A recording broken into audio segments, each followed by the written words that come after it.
You drift through the endless quiet. Your ship, the stray dog, is a good one. She is patched and scarred, but loyal.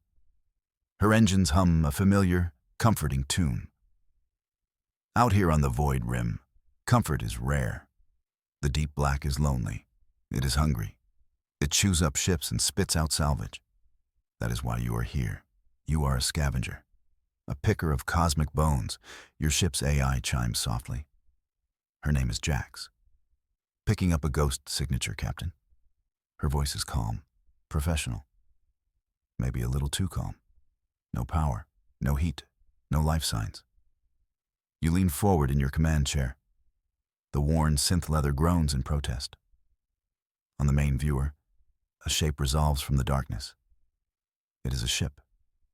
But it is unlike any you have ever seen. No hard angles, no visible engines or weapons. It looks less built and more grown. A thorn of obsidian adrift in the starlight. That's not human, you say. Your own voice sounds loud in the cockpit's silence. Analysis confirms it is of unknown origin, Jax replies. Hull composition is a crystalline metal alloy. Extremely old. Several millennia at least. A shiver traces its way down your spine. Millennia. A ghost ship in the truest sense. But ghosts mean treasure. A ship that old, its technology could be priceless. It could be the score that lets you finally retire. Somewhere warm. Somewhere with real air and a blue sky. Take us in closer, Jax. Slowly. Captain, my threat assessment matrix is unhappy. Noted, you say with a grin. But my wallet's threat assessment matrix is very, very happy. Just be ready to jump if it so much as sneezes. The stray dog inches toward the derelict. It is immense.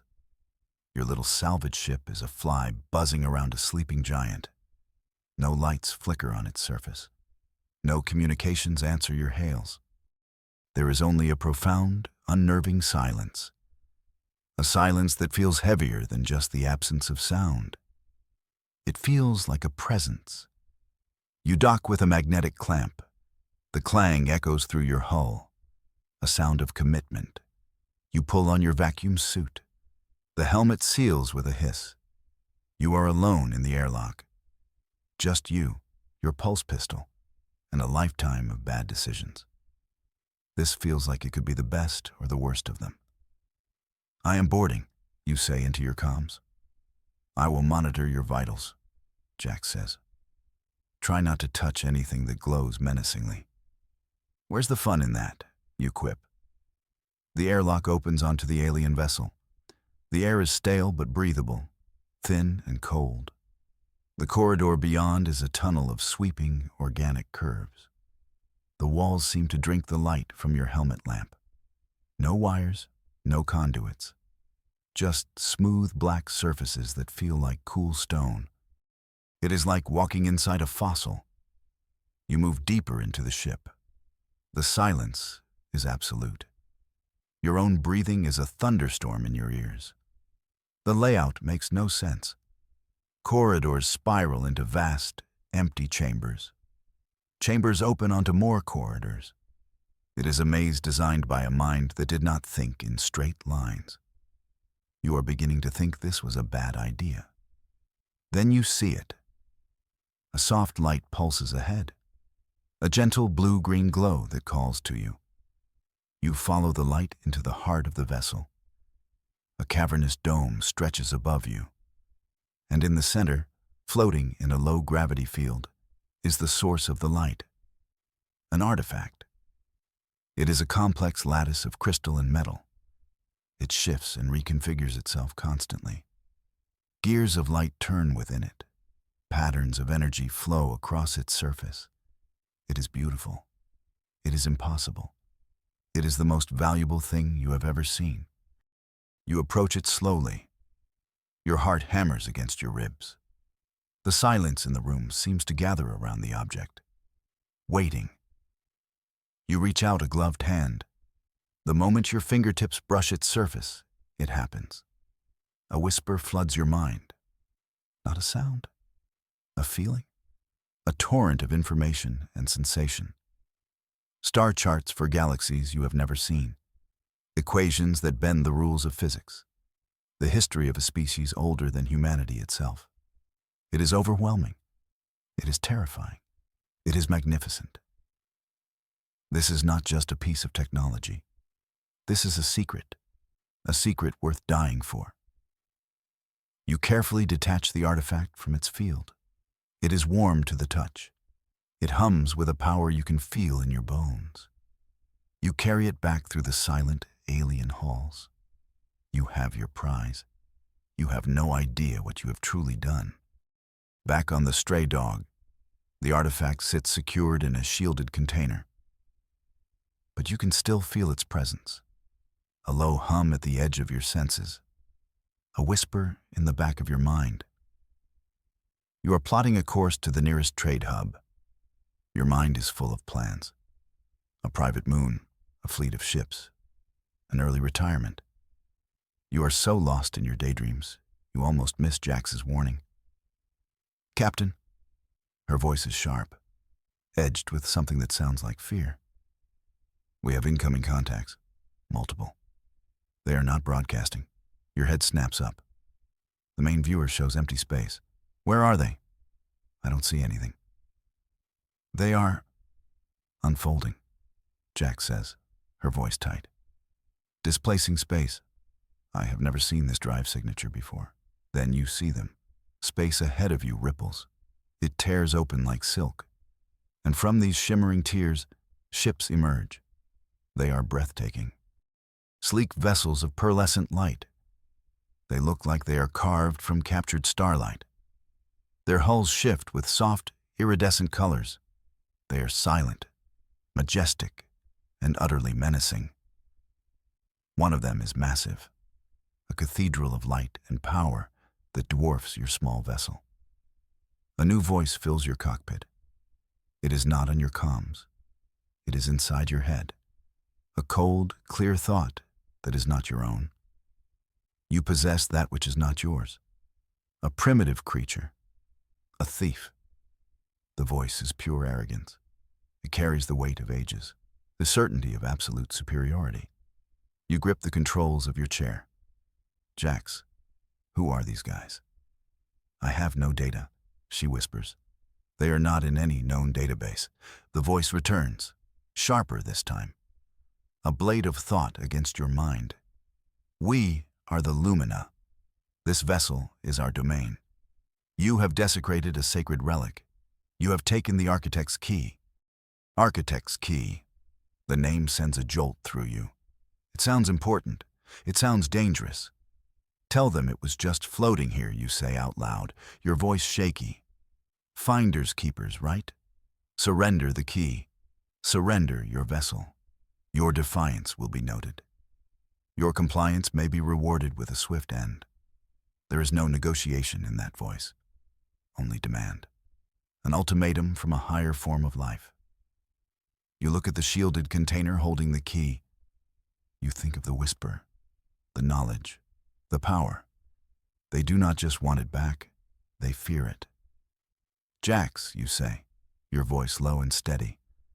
What are our chances of outrunning them? Calculated at 0.001%, Captain. I'll take it, you say. A spark of defiance ignites in your chest. They may be gods, but you are human. And humans do not bow easily. Tell them to go space themselves, you tell Jax. A moment of silence. The Lumina ships hang in the void, motionless, beautiful. Then the voice in your head becomes a scream of pure rage. So be it. A lance of white-hot energy erupts from the lead Lumina ship. It does not hit you. It strikes just off your port bow. The energy beam peels away your ship's armor like the skin of an orange. Red lights flash across your console. Alarms blare. Jax's voice is frantic. Shields at 12%. Outer hull breach on decks 3 and 4. They are not trying to destroy you. They are toying with you. They are showing you the futility of resistance. They are showing you their power. And you are just getting started. You have one chance to escape their grasp. It is a terrible chance. It might be the last stupid idea you ever have. But it is the only one you have got. The Lumina ships are moving into a containment pattern, a cage of light and energy closing around you. Jax, that asteroid field we passed, the scrapper's graveyard. Give me a course. You shout over the alarms. Plotting now? She says. But Captain, their weapons have a far greater range than ours. They will destroy us before we reach it. We are not going to fight them, you say, your knuckles white on the controls. We are going to disappear. You bring up the engineering schematics on your secondary screen. The Stray Dog is an old ship. She has a cantankerous but powerful reactor core. A core that can be ejected in a catastrophic emergency. An emergency you are about to create. I am initiating a manual reactor overload, you announce. Jax's calm facade finally cracks. Captain, that is a violation of 53 separate safety protocols. A controlled overload has a 94% chance of becoming an uncontrolled explosion. That is the point, you say. The Lumina are looking for a ship. I'm going to give them a fireball. You begin the sequence. The ship shudders violently. The lights flicker. A deep groaning sound comes from the engineering deck. The hum of the engines becomes a painful shriek. Core temperature rising, Jax reports, her voice strained. Meltdown imminent in 60 seconds. The Lumina ships slow their advance. They are cautious now. A cornered animal is a dangerous one. They are likely scanning you, reading the massive energy spike from your dying reactor. They think you are making a final, desperate stand. Or maybe you are just incompetent. You hope they think you are incompetent. 30 seconds to meltdown, Jax warns. You steer the Stray Dog toward the asteroid field. The massive rocks of dead ships and cosmic debris loom ahead. Your escape route. Prepare to eject the core on my mark, you say. Divert all remaining power to a single plasma vent. We are going to coast in silent. This is madness, Captain. This is human, Jax. Now get ready. The countdown on your screen hits 10 seconds. 9, 8. The ship feels like it is being torn apart. 7, 6. You can see the Lumina ships focusing their energy, ready to blast your remains to atoms. 5, 4, 3. Eject the core. Now, you scream. There is a gut-wrenching lurch. The reactor core, glowing like a miniature sun, shoots out from the belly of your ship. It flies straight and true, a beacon of false destruction. Venting plasma, you yell. A plume of superheated gas erupts from a port-side thruster. It pushes your ship in the opposite direction of the core. The Stray Dog tumbles into the darkness of the asteroid field. All power is cut. The lights die. The engine noise vanishes. You are adrift, silent, a ghost. On your dying monitor, you see the Lumina ships converge on the ejected core. They fire in unison. A blinding flash of white light fills the viewer. Then, static. The shockwave hits your ship a moment later. It throws you against your restraints. Then, silence. The deep, profound silence of the void. You hang in the darkness. Your breath fogs up the inside of your helmet. You wait. You listen. For long minutes, there is nothing. Did it work? Could it have possibly worked? Slowly, you bring auxiliary power back online. Just a trickle. Enough for sensors. Enough for Jax. Her voice is a hesitant whisper. The Lumina ships are gone. They appear to have jumped from the system. You let out a breath you did not realize you were holding. It comes out as a shaky laugh. You did it. You magnificent, crazy fool. You did it. They bought it, you gasp. They actually bought it. It appears so, Captain, Jax says. I am rescinding 52 of my 53 safety violation citations. Just 52. Protocol still dictates I report you for reckless endangerment of a ship's AI. My circuits are quite frayed. You lean back in your chair. The adrenaline begins to fade. It leaves behind a bone-deep exhaustion. You are alive, but your ship is a wreck. You are adrift in a graveyard, and you have made an enemy of a species that can tear open the fabric of space. Your glorious retirement is starting to look a little complicated. You escaped, but you did not get away clean. The stray dog is crippled. Her hull is a patchwork of gaping wounds. Her systems are screaming for repairs you cannot make. You are running on fumes and stubbornness. For days, you drift, making quiet repairs, pushing your ship with little more than maneuvering thrusters, trying to stay invisible. Your victory feels hollow. The Lumina are not fools. They would realize their mistake soon enough. They would hunt you. You check the public comm channels. Your blood runs cold. There it is, a bounty, issued by a previously unknown authority called the Lumina Hegemony. It is for you, or rather, for the primitive thief who stole the architect's key. The bounty is immense, enough to make a king out of a pauper. The message includes a perfect holographic image of your ship and of your face. They have marked you for termination. Well, Jax, you sigh, running a hand over your tired face. It seems our anonymity has expired. My analysis suggests we should avoid all major ports, Captain. The bounty has been distributed on all networks, even the encrypted ones. No kidding. You need parts, you need fuel, you need a place to lie low. There is an outpost nearby, a scrapper's haven called Rust Haven. It is a wretched hive of scum and villainy, which is usually perfect for someone like you. Usually. You set a limping course for Rust Haven. It is a collection of hollowed-out asteroids and derelict station parts welded together. A grimy, lawless place. Your kind of town. But as you approach, your sensors pick up something wrong. 3 ships are loitering near the main docking bay. They are not broadcasting call signs. They are just waiting. Bounty hunters, you curse under your breath. Their power signatures are consistent with modified patrol cutters. Jax confirms. They are waiting for us. You cannot dock. You cannot run. You are boxed in. The only way out is through. Jax, power up the forward cannons. What little power we have.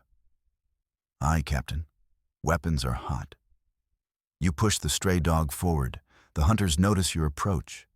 Their ships move to intercept. They open a channel. Stray dog, a gravelly voice crackles over the comm. Power down your engines. Prepare to be boarded. A swift surrender makes for a healthier payday. I'm a little attached to my health, you reply, your hand hovering over the firing stud. And my payday. You firewall the engines. The old ship groans but surges ahead. You are aiming for the narrow gap between 2 of the hunter ships. It is a reckless move. They expect you to fight or flee, not thread a needle. Lasers stitch across your shields. The last of your protection flickers and dies. Alarms scream. Hull integrity failing. Jax shouts. You ignore her. Your eyes are locked on the gap. The hunter ships are turning to bring their main weapons to bear. Too slow. You fire your cannons. The shots are wild, underpowered. But they are enough to make one of the hunters flinch. The gap widens for a split second. You are through. You scrape past the hull of one of the ships. Metal shrieks against metal.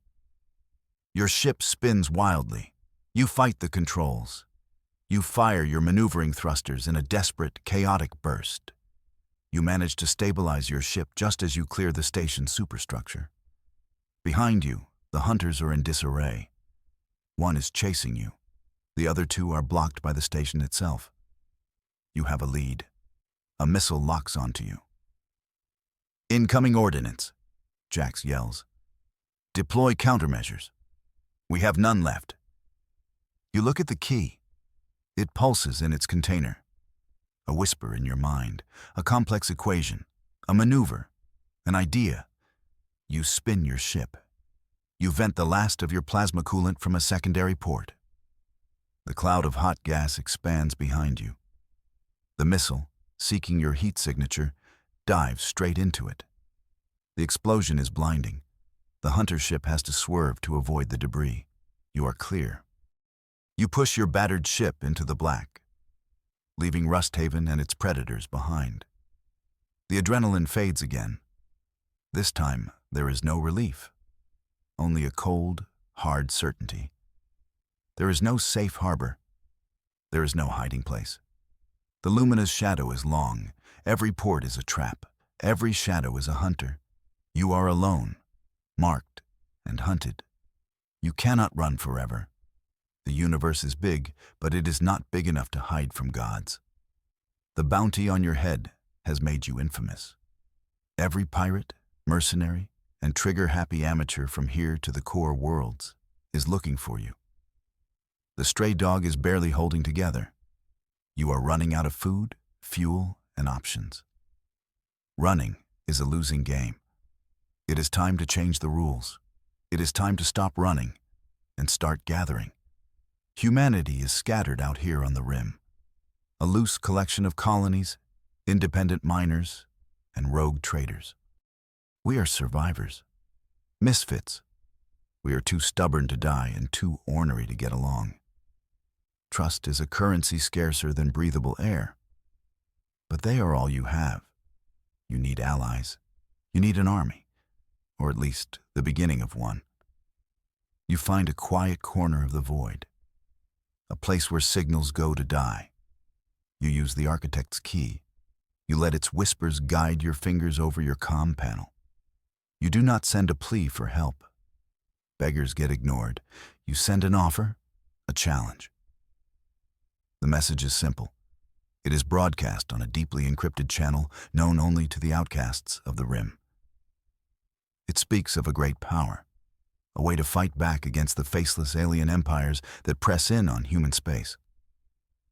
It promises not safety, but a chance to be predators instead of prey. It names a meeting place.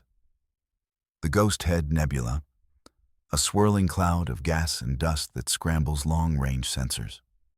A place where deals are made and secrets are kept. You wait. For days, there is only silence. You start to think it was another foolish gamble, that no one would come, that you really are alone.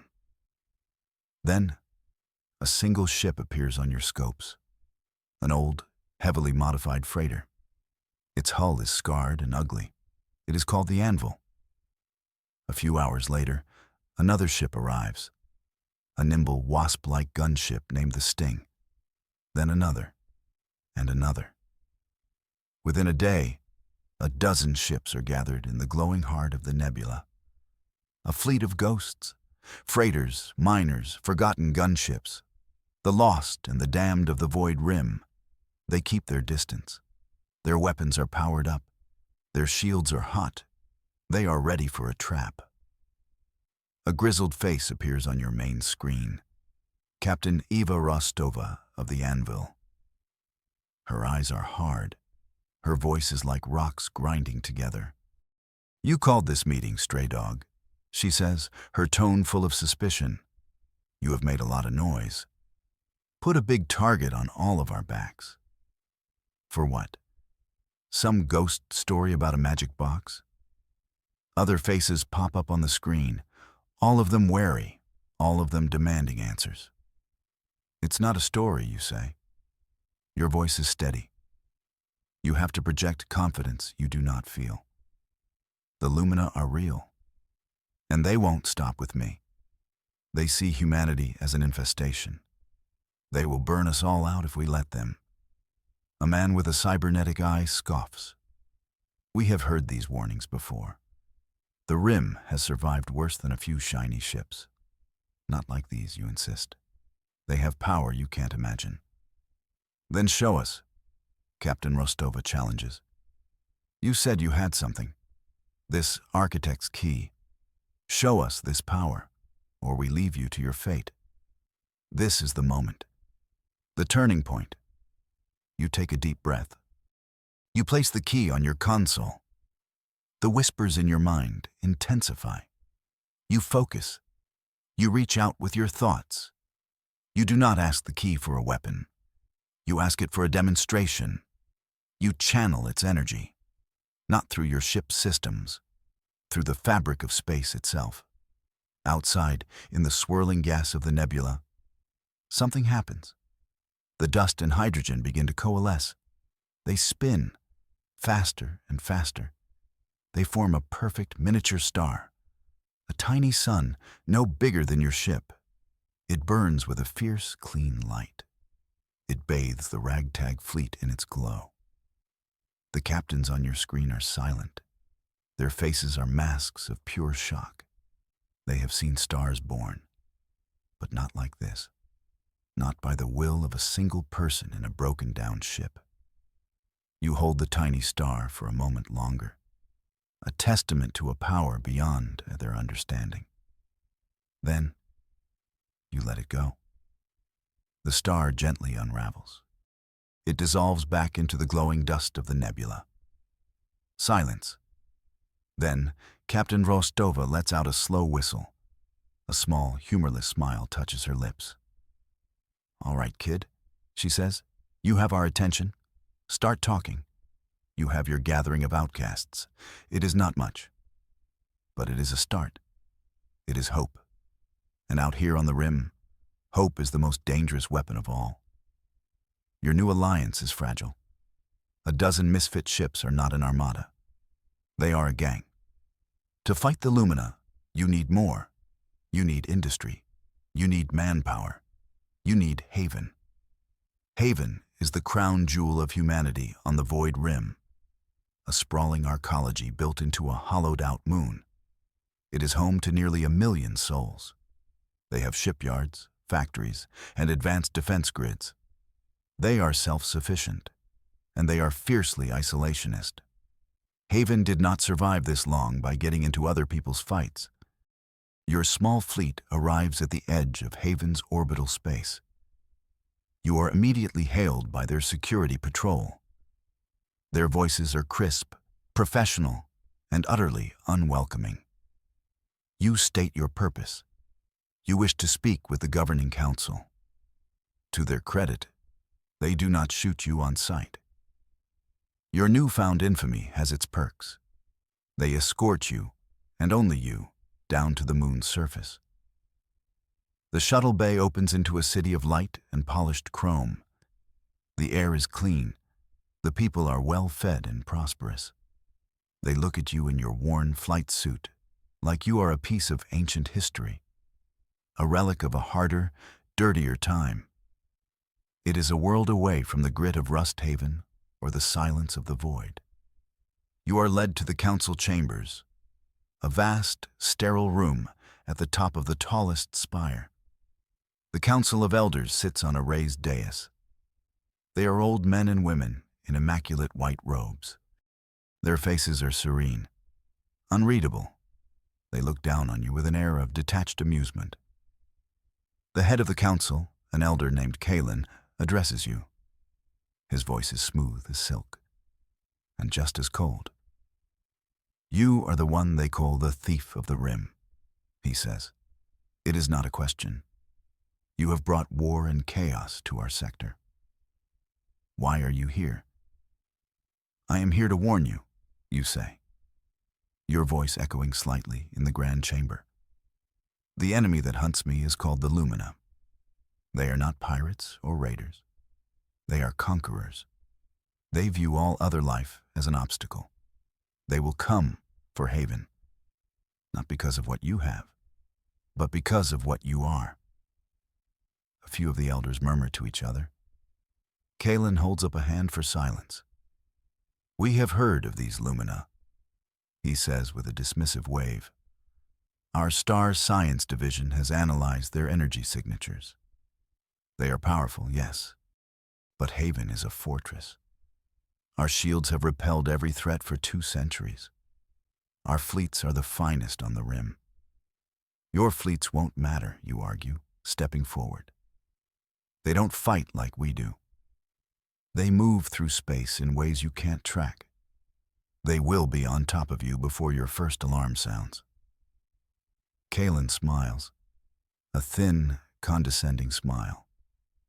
You ask us to risk the peace we have so carefully built, to join your pathetic little rebellion. You ask us to sacrifice our children for a fight that is not ours. A fight you started. This fight started before I was born. You counter, your frustration growing. The key I found is proof of that. The Lumina are not a new threat. They are an ancient one that is finally waking up. Fascinating stories, Kalen says, his smile widening. He turns to the other elders. He brings us tales of ancient evils and magic boxes.